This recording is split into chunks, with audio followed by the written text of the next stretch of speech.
Hello दोस्तों, स्वागत है। आज मैं सूर्य, बुध और शुक्र की युति को कवर करूंगा।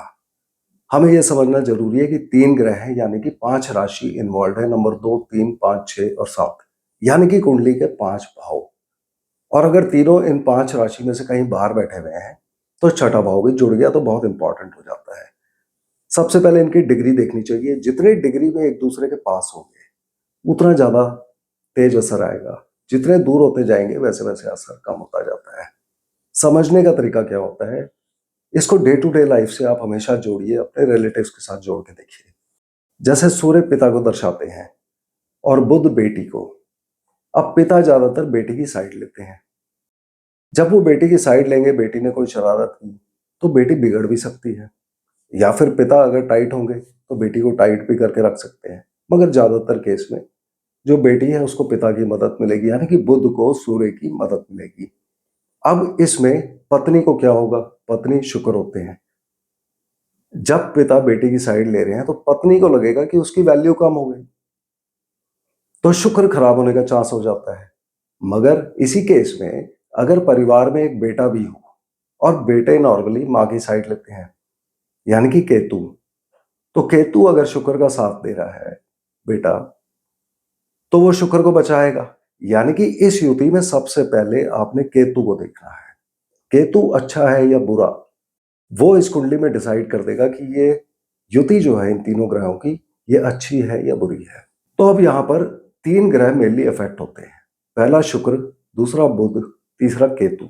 अगर शुक्र खराब हो रहे हैं इस युति में, शुक्र रिलेशनशिप यानी कि विवाह में प्रॉब्लम, शादी में देरी होती है, या शादी के बाद कोई ना कोई इश्यूज लगे रहते हैं, खास करके पति या पत्नी के स्वास्थ्य की चिंता व्यक्ति को लगी रह सकती है।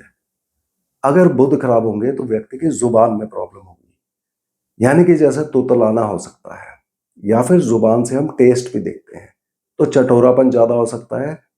तीखा खाने का, नमक मिर्ची इत्यादि का हो सकता है उतना टेस्ट ना आए और वो व्यक्ति ज्यादा खाए। अगर केतु खराब हो रहा है तो व्यक्ति का लड़का बेटा नहीं होगा या तो, और अगर होगा तो 40 साल के बाद होगा। तो इस तरह से हमें इनके इफेक्ट जब भी आप समझने की कोशिश करें, इनको डे टू डे लाइफ में जरूर जोड़ के रखें। अब इनके उपाय क्या होते हैं। इस युति के खराब प्रभाव अगर आ रहे हैं तो अपने हाथ में, किसी भी हाथ में, दाहिने या बाएं में, एक चांदी का छल्ला यानी कि रिंग या कड़ा हम पहन सकते हैं। कितना बड़ा, कितना वेट, वो कुछ नहीं दिया हुआ, केवल ये दिया है कि चांदी का छल्ला हमने पहनना है।